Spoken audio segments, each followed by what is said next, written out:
자, 인문학이라는 말이 미술에서는 언제 처음 사용됐느냐, 그것이 중요한데, 우리가 인문학이라는 것을 전번 시간에도 이해를 못했으면, 고등학교 때 우리가 문과, 이과 있잖아요. 이과는 자연과학이고 문과가 인문과학이야. 문과가. 그러니까 그렇게 알아두면 쉽고, 미술에서는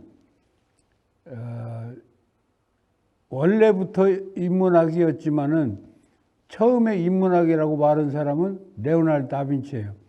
다빈치는 다 아시죠? 다빈치가 얼마나 천재인지. 과학자이면서 해부학자이고 소설가이면서 화가고 대단한 군사 무기도 제작했고요. 굉장한 사람인데 천재라고 그러죠. 이 세상에 다시 나올 수 없는 천재라고 그러는데, 다빈치가 이런 얘기를 했어요.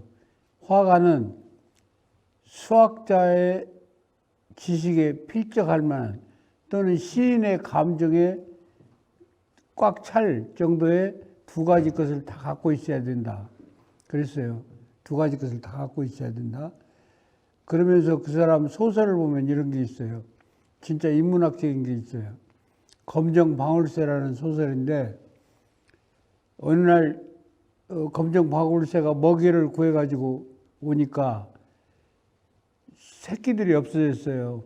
그래서 지나가는 농부한테 내 새끼들 어디 갔냐고 물어봤어요. 그랬더니 저 마을 누가 잡아가던데 그래요. 그래서 그 마을로 그 사람네 집으로 가보니까 자기 새끼들이 새장 속에 있어요. 새장 속에 있는데 다시 포로로 날아가더니 독초를 물어다가 새끼들을 먹여서 죽여요. 그러고 나서 뭐라고 하냐면, 얘들아, 자유가 없다는 것은 죽는 이만 모든 것이란다 그래요. 그러면서 그런 계몽사상을, 진보적인 사상을 고취시키죠. 그 문예부흥이랑 르네상스라는 게 뭐냐면 1300~1400년 동안 신을 자꾸 위에다 올려놨어요. 신이 굉장히 높은 것으로 얘기하고 모든 학문을 신학이 다 대변했어요. 근데 부르주아 계급이 형성되면서, 부르주아지 이제 중산층들이 형성되면서 그 봉건제도를 이제 무너뜨리기 시작한 거죠. 무너뜨리기 시작했는데, 신이요, 저 위에 있지 말고 인간 세상으로 내려오셔서, 이런 것이 문예부흥이에요. 부르주아지 계급의 성공을 거뒀죠. 그래서 드디어 민주주의가 발달하고 그랬으나 프롤레타리아 계급한테 계속 도전을 받죠. 부르주아지는. 그런 얘기고, 그래서 인문학을 최초로 미술이 인문학이라고 얘기한 사람은 다빈치였을 것이다. 그런 얘기를 하고, 또 불가사의한 걸 한 가지를 얘기하려고 그래요. 여기 보면 이조시대 목가구가 있는데 비율을 잘 보세요. 1대, 2대, 여기가 이게 사선으로 가로질러면 루트 5예요. 루트 5. 루트 5는 1.616인가 그래요. 1대, 2대, 1.616. 이것은 이 비례는 이 담배값에도 통해요. 담배값에도 1대, 2대 루트 5, 담배값에도 통하고, 빠마할 때도 통하고, 파도도 이 1대 1.616 이게 비례로 쳐요. 그걸 황금 비례라고 그래요. 골드 섹션. 황금 비례라고 그러는데, 이 황금 비례가 이 다음. 황금 비례가 그때는 인터넷도 아무것도 없을 때인데 여기서 나타나요. 여기서 이렇게 해서 여기 지붕까지가 1대, 2대, 루트 5예요. 루트 5고 여기도 밑에도 1대 2대 루트 5예요. 그렇게 해서 황금 분할을 깍듯이 시켰단 말이야. 이것이 어떻게 그리고 이 기둥은 빤 뜯은 게 아니라 가운데가 배가 불렀어요. 말하자면 유흥준 씨가 쓴 배을림 무량수전 배을림 기둥에서라고 썼는데 한국도 지을 때 배가 불렀고 이것도 배가 불러요. 이거 여기 위에를 보니까 도리아식이거든요. 여러분들 옛날에 배웠을 거예요. 도리아식, 이오니아식, 코린토식. 도리아식으로 보이는데 위에를 잘 안 보이니까 코린토인가도 모르겠네요. 그리고 시중지화, 화중지시라는 게 있어요. 시가 곧 그림이고 그림이 시라는 거예요. 그림이 시라는 거예요. 시는 말하는 그림이요, 그림은 말하는 시다. 이것은 기원전 6세기에 시모니테스라는 사람이 한 말이에요. 그러면 최근담도 오래된 중국에서 오래된 건데 그 오래될 때 저때 인터넷도 없는데 똑같은 말을 했잖아요. 똑같은 말을 했어요. 이건 내가 밑에 것은 밑에 시는 내가 한탄을 한 거예요. 몽중부생 꿈속에 뜬구름처럼 살면서 또 꿈을 말하고 원판은 여가 서자로 돼 있어요. 책 가운데 허허히 늙어가면서 또 책을 본다 이건데 내가 화자를 넣어서 그림 가운데 허허히 늙어가면서 또 그림을 그린다. 이렇게 화자를 넣어서 내가 만들어서 페이스북에다 한타는 거예요.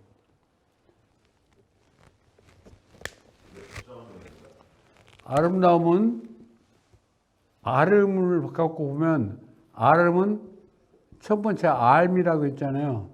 이건 많이 지자하고 통하고 그 다음에 아름은 한 아름 두 아름 할 때 아름은 내것다움이라고 있잖아요. 내것. 그래서 이것을 한문으로 개성이라고 한다고 있잖아요. 개성이 있어야만 좋은 그림이에요. 잘 그린 그림은 도처에 많아요. 기술만 습득해서 이렇게 막 그리는 그림은 도처에 많은데 개성이 있는 걸 찾기가 힘들어요. 지금부터 쭉 하니 예수님의 얼굴을 작가마다 어떻게 그렸는가 한번 쭉 보겠어요. 계속 저쪽으로 당기세요. 예수님이에요.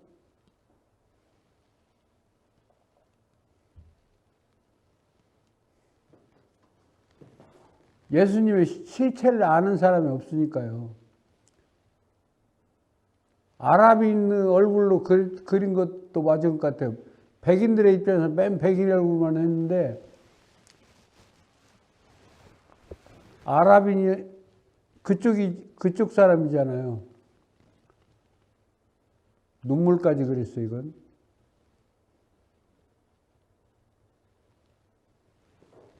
멸류관을 쓰고 피를 흘리는 모습이에요.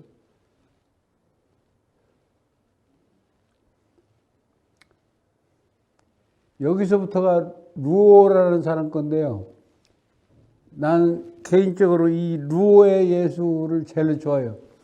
루오는 수도 없이 예수를 그렸는데요. 우리나라 신석정 선생이라고 알죠? 시인. 신석정 선생이 비가라는 시를 쓰면서 비가라는 시의 첫 대목에 이게 나와요. 루오의 그림처럼 어둡게 살아가지만 눈부신 햇빛을 원하는 건 아니다. 꾀꼬리 옥을 굴리는 소리보다는 차라리 가슴을 내어내는 귀촉도 소리로 멍든 가슴을 채워달라.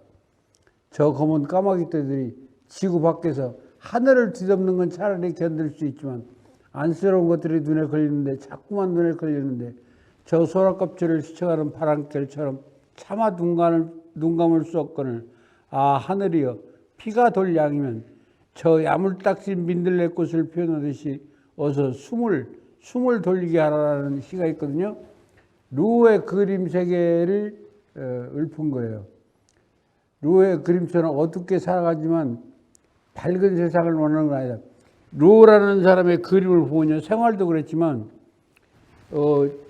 창녀를 보고 창녀를 불쌍하다고 비웃거나 이렇게 뭐 일어나라고 않고, 이 사람의 성격은 가서 창녀의 손을 잡고 같이 밝은 세상으로 나오는 그런 성격을 가진 사람이에요. 그래서 굉장한 화가예요. 굉장한 화가인데 난 여타의 예수님 얼굴보다 로가 그린 간단 명료하게 그린 로가 그린 예수님들 한번 보게요. 다음. 굉장히 슬프죠. 어떻게 선 몇 개로 저런 표현을 그려낼 수 있는가, 참 얼마나 내성이 아니라 그거 보고 뭐라고 그러죠?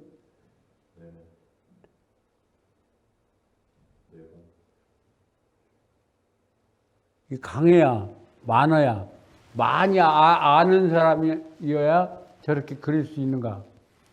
이건 암과 아름, 개성을 다 갖췄잖아요. 그래서 이런 것을 보고 훌륭한 그림이라고 한 거예요. 잘 그린 그림하고는 여러분들이 봐도 거리가 멀죠. 잘 그린 그림이 아니죠. 그냥 자기가 공부를 많이 하고 세상을 많이 느끼고 한 자기의 삶을 갖다 그대로 투영했잖아요. 붓질은 몇 번 안 되잖아요. 근데 굉장히 두터워요, 이것이. 그리고 또 그리고 그리고 또 그리고 해서. 다음. 이렇게도 그리고요. 다음. 이렇게도 그리고요.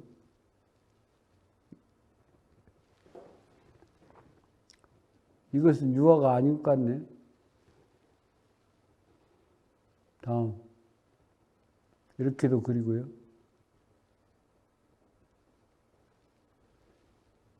왜 예수님인지 아냐면 저 뒤에가 후광이 있잖아요. 후광이 있는 것은 다 예수님이나 마리아나 성모 마리아나 이런 분들한테만 후광을 넣어요. 다음. 이 가운데 분이 예수님이네요. 가운데 분이.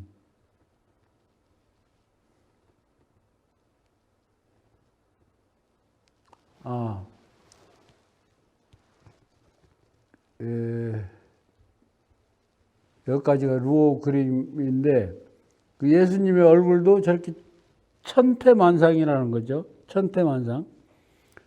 근데 그 다음에 옥타비아누스는 왜 넣냐면, 옥타비아누스, 다음.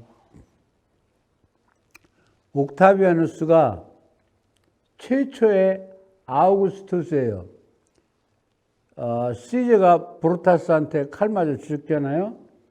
그래서 원망으로 죽죠. 시저도 브루타스 넘어져라는 원망으로 죽잖아요. 죽고 났을 때 아그리빠라는 사람이 얼른 그리스에 유학가 있는 옥타비아누스를 데리고 와서 황제를 만들어요. 그래서 옥타비아누스 또 다른 이름이 아우구스투스예요. 아우구스투스는 사람 이름이 아니라 존귀한 분, 최고인 분, 그런 뜻이에요. 그래서 이때 아우구스투스가 추한 거, 가을추가 아니라 미울추, 추남도 추한 것도 미학으로 만들었어요. 뭐라고 얘기했냐면, 추한 것은 아름다움을 더 돋보이기 위한 수단으로서 추함이 존재한다. 그렇게 얘기했어요. 현대미술은 거의 추함이에요. 저 시대까지만 해도 추한 것은 무조건 악질이에요. 잘생긴 건 선한 거고, 못생긴 건 악마나 이런 사람들로 표현이 됐는데, 시대 때 아우구스투스가 처한 것도 아름다움을 더 돋보이기 위한 것이니까,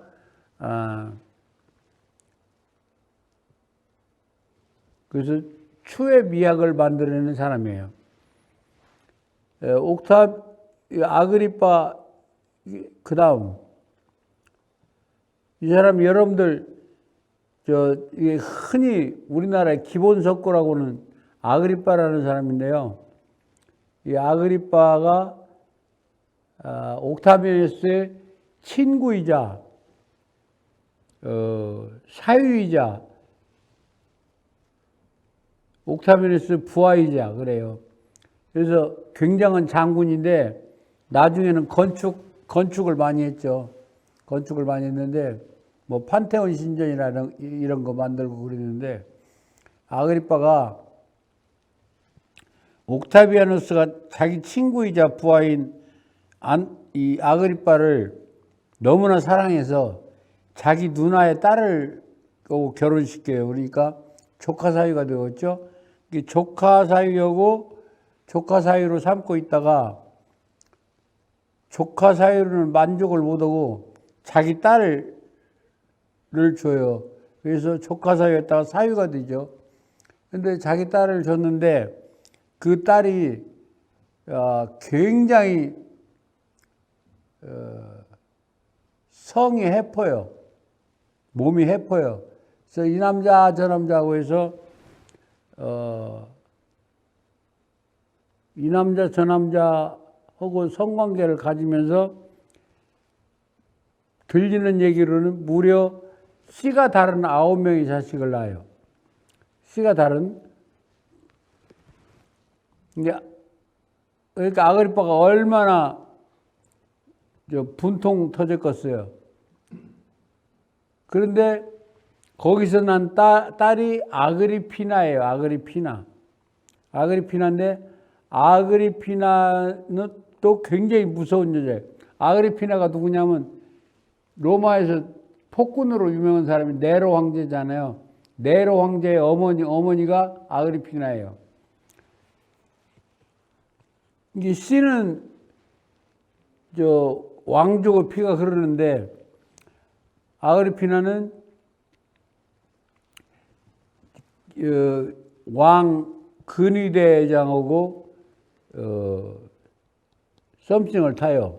그러다가 왕실에 들어가고 왕하고 얼굴이 마주쳐요. 그래서 왕을 꼬셔가지고 왕의 부인이 돼갖고 네로를 낳아요. 네로를 낳는데 점성술사가 와가지고 이 아이가 앞으로 당신을 죽입니다. 지금 없애지 않으면. 그러니까 아그리피나가 내 아이가 왕이 된다면 내가 무슨 다른 목적이 없다. 나는 내 아이가 왕이 되면 좋겠다. 그랬어요. 근데 네로가 태어나서 그래서 안 죽겠죠? 근데 아그리피나가 어렸을 때부터 섭정을 해요. 왕이 죽어서. 섭정을 하는데 아그리피나 마음대로 오죠.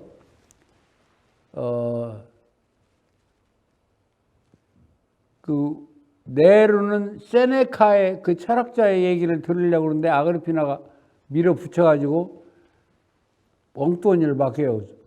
그래서 어느 날 네로가 자객을 보내요. 자객을 보냈는데 자객들이 오자 아그리피나가 치마를 딱 걷어 올려요. 그러면서 여기가 너그 황제가 나온 곳이니라 여기를 질러라 해갖고 이상한 곳에 칼을 맞고 죽어간 첫 번째 여자예요. 아그리피나가. 그러니까 네로가 아그리파의 손자죠. 처가 쪽이 왕족이었으니까 그렇게 됐죠. 다음.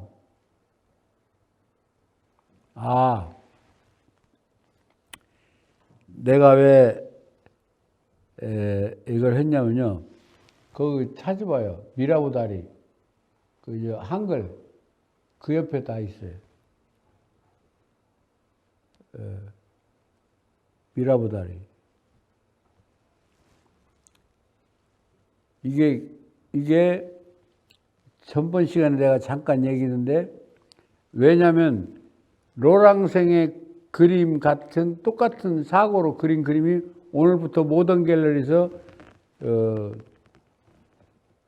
그 전시를 해요.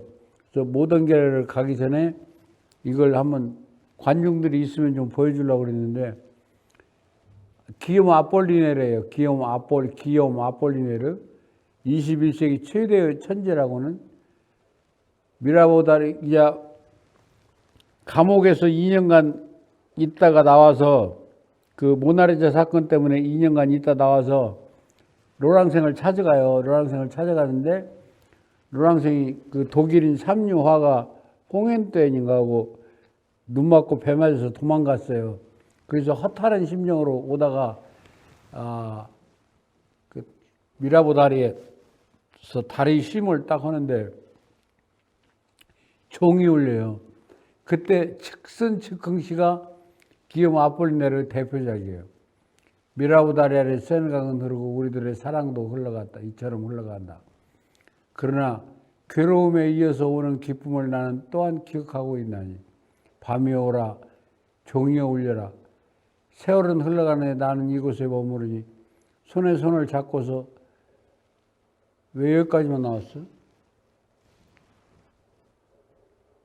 예.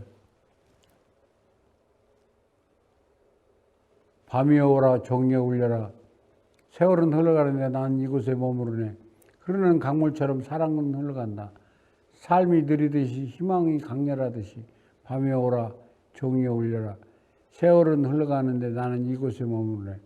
날이 가고 세월이 지나면 가버린 시간도 사랑도 조금 올려요. 돌아오지 않고 미라보다리에 센강만 흐른다. 밤이 오라 종이여 울려라. 세월은 흘러가는데 나는 이곳에 머무르래라는 엄청난 명시를 즉흥적으로 써버려요. 써버리니까 로랑생이라는 여자는 잊혀진 여인이 되어있어요.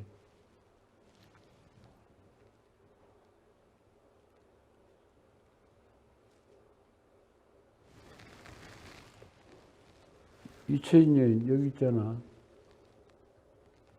전체로 봐요. 여기.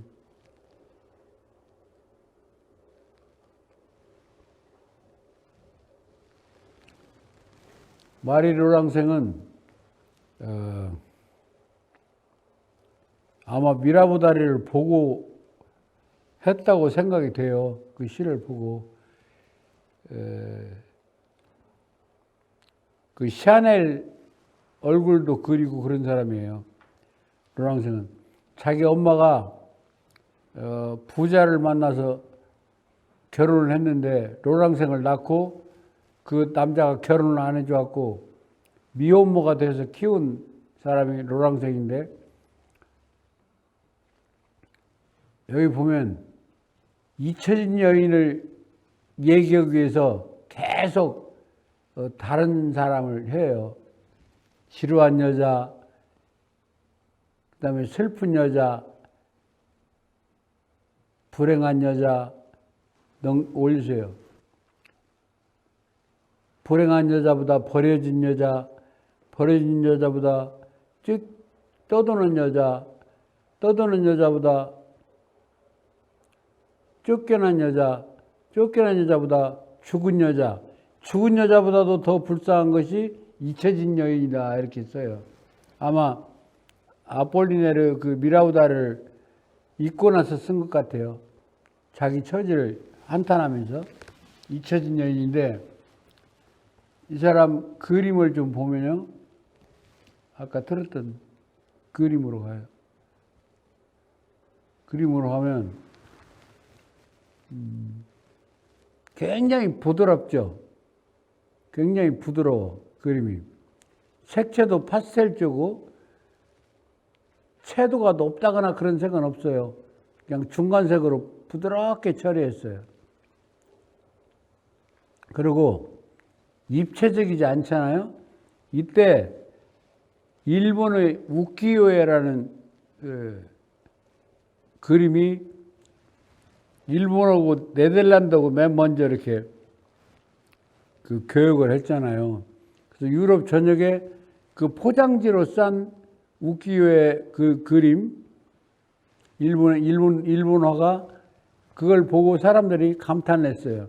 그래서 고우도, 고갱도, 로랑생도 거의 다 그런 영향을 받아가지고 시도를 해봤어요. 시도를 해봤는데, 이 이 로랑생은 브라크의 영향을 많이 받았어요. 피카소 브라크. 피카소 브라크는 입체주의예요. 입체주의라는 것은 뭐냐면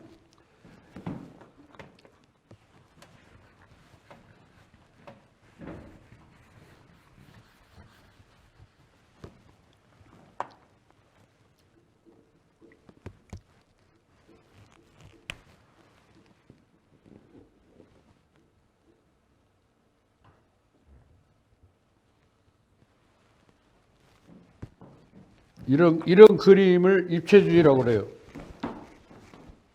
이런 그림을 입체주의라고 그러는데, 자, 이쪽은 옆에를 그린 거죠. 이렇게 되면 전체적으로 앞을 그린 거고, 입체주의라는 것은 시점의 이동이에요. 시점을 계속 이동시키는 거예요. 시점을 이동시켜서 보는 거예요. 그래서 한 화면에 담아요. 근데 이것을 이제 복잡하게 하면 추상화 같아 보여요. 형태를 못 찾아봐, 사람들이. 근데 이것을 젤로 첫 이론을 만든 사람이 세잔느예요, 세잔느. 세잔느라는 사람은 그림을 얼마나 못 그리는지 17번을 사롱전에 떨어져요. 그래서 18번째 사롱전에 입선을 했는데, 당시 프랑스가 등단시키는 공모전인데 17년을 떨어져요. 17년을. 그 18년 만에 됐는데 19년째 또 낙선을 해요. 그래서 이제 나이도 많고 포기를 했는데, 그만큼 그림을 못 그리는 사람이에요. 그림을 못 그리는 사람인데, 마담 세잔느 부인, 화가들이 흔히 잘하는 연애도 못하는 사람이에요. 그래서 자기 집 식모에게 감정을 느꼈다가 들켜갖고 돼지가 혼난 뒤로는 엄두도 못 내요. 자기 부인 이외에는 여자를 말도 못 걸고 여성 혐오증 환자예요. 여성을 혐오한다는 거죠. 그래서 세잔느가 그린 수역도를 보면 여자들이 여러 명이 등장하는데 그 모델이 없어요. 남자들 그린 대수역도는 모여가는 거 모델이 다 있어요. 근데 여자 수역도는 모델이 없이 그랬어요. 여성 혐오증 환자라고 해야 되나, 여성 공포증 환자라고 해야 되나, 그런 사람이었어요. 그런데 세잔느가 그린 그림을 보면은, 정물화를 보면은 세잔느가 하루 종일 부인이 아침에 나갔다가 저녁 때 오니까 아침에 사과를 보고 있었는데 그냥 그 자세로 사과만 보고 있더래요. 그 사람은 사과를 그리되 사과 겉과 속을 같이 그리려고 했어요. 사과가 어디에 쓰는 것인가, 그 겉과 속을 같이 그리려고 했던 사람인데 하루 종일 사과만 쳐다보고 있었던 거예요, 한 자리에서. 그렇게 집념이 강하다고 그럴까. 자기만 느끼는 사과가 있었겠죠. 근데 이 사람이 정물화를 보면은 병을 그리고 사과를 그리는데, 위에서 보고 그린 사과도 있고 옆에서 보고 그린 사과도 있고, 시점을 보는 그 시점을 자기 마음대로 왔다 갔다 해요. 이것을 보고 입체파를 만들어낸 것이고, 그래서 세잔느를 현대회화의 아버지라고 한단 말이에요. 아버지라고. 근데 이 로랑생도 그 입체파의 영향을 많이 받았어요. 그래서 시점이 자유로워요. 어디는 어느 시선에서 보고, 어디는 어느 시선에서 보고, 입체파적인 영향을 받았어요. 그 인상주의 영향을 받은 것이 아니라 만에 모네 그 사람들의 영향을 받지 않고 피카소나 브라크의 영향을 많이 받았어요. 다음.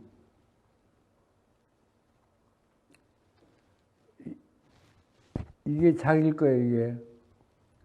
자기를 참 이쁘게 그려놨어요. 그리고 눈을 이렇게 시커멓게 그려놓음으로써 더 소녀스럽게 그렸어요.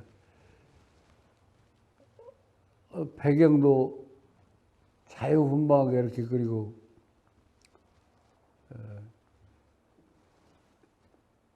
굉장히 색이 부드럽죠.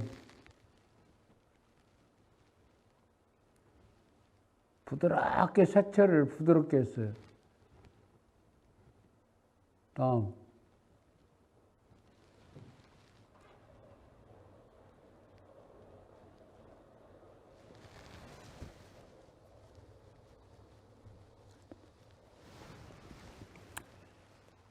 내가 오늘 모던을 갈 생각을 하고 이런 그림들을 뺐어요. 근데 이 사람이 점심에 초대를 해가지고 내가 이것 때문에 좀 늦는다고 1시까지 간다고 했죠. 다음. 이게 누구라고요? 마리 로랑생.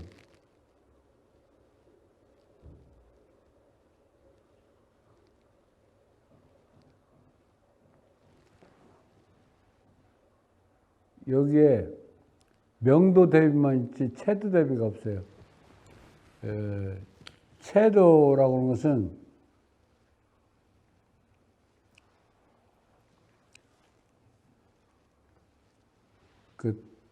나중에 설명해 줄게요. 다음.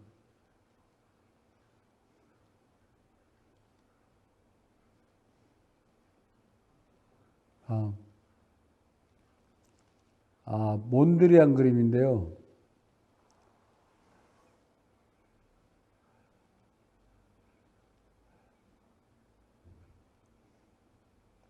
이 몬드리안 그림이 말이 많이 해야 하는데,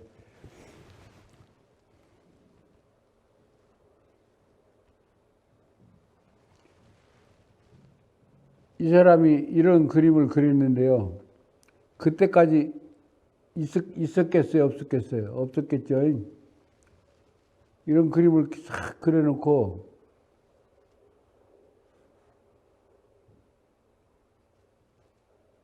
자기 그림을 설명을 해요.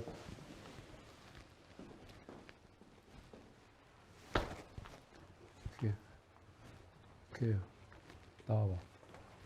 그 전체로 놓고.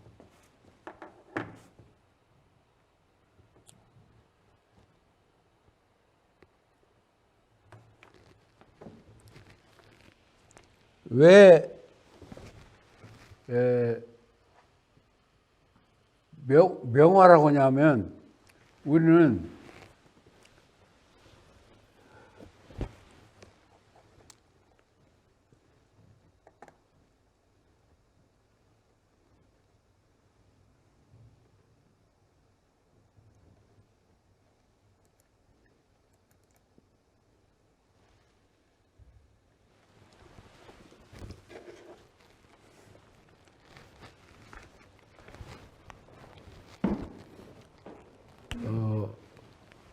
파인 아트라는 게 있고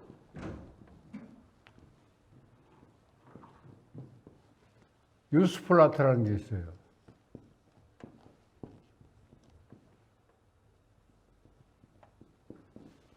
파인 아트라는 것은 순수 미술이고 유스풀 아트라는 것은 순수 미술을 이용해서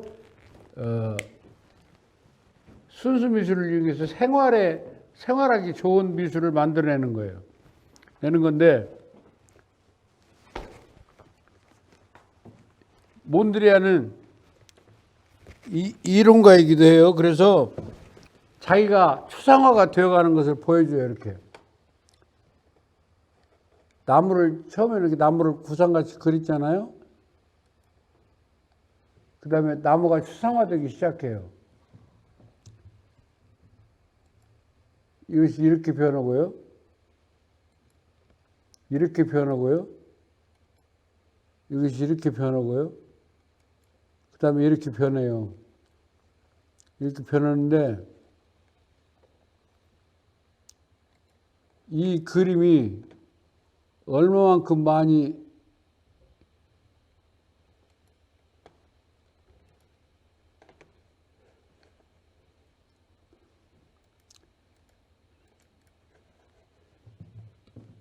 전체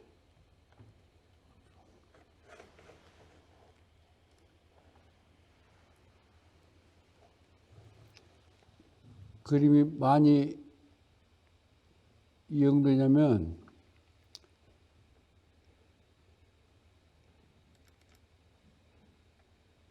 이것이 그림이 파인 아트가 유스풀 아트화 되는 거예요. 의자 이런 거 몬드리안에서 갖고 왔죠. 이것도 실내도 몬드리안 작품에서 차용해 왔죠. 이 건물 외벽도 몬드리안 작품에서 했죠. 이런 것도 놀이터도 몬드리안 작품에서, 실내 공간도 몬드리안 작품을 이용해서 이렇게 다 실생활에 파인 아트를 유스풀 아트화 시킨 거예요. 이거 보세요. 벽면 처리나 의자까지, 이게 이제 스케치북까지, 이게 무슨 자동차인가 모르겠네. 아주 고급 자동차 앞에 로고도 이걸로 했고,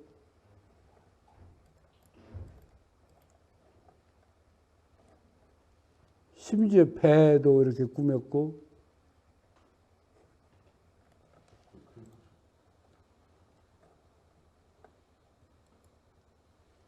우산도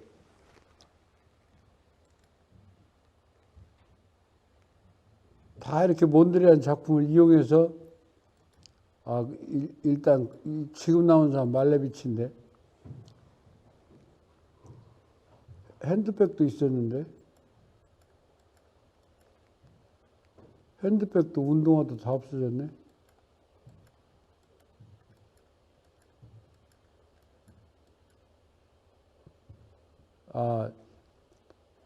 복식 디자인에도 써먹고요.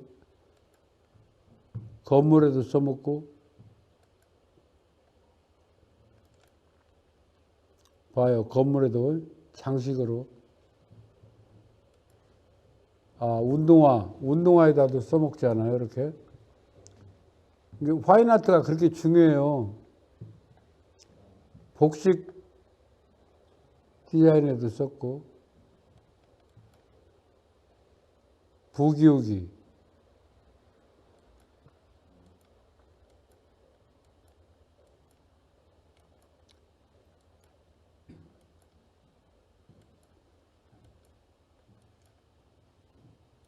이건 바우하우스고,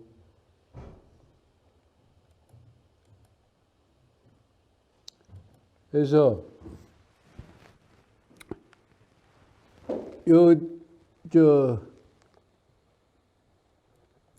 니케가 영어로 뭔가요? 나이키. 나이키도 니케상에서 응용을 해왔고요.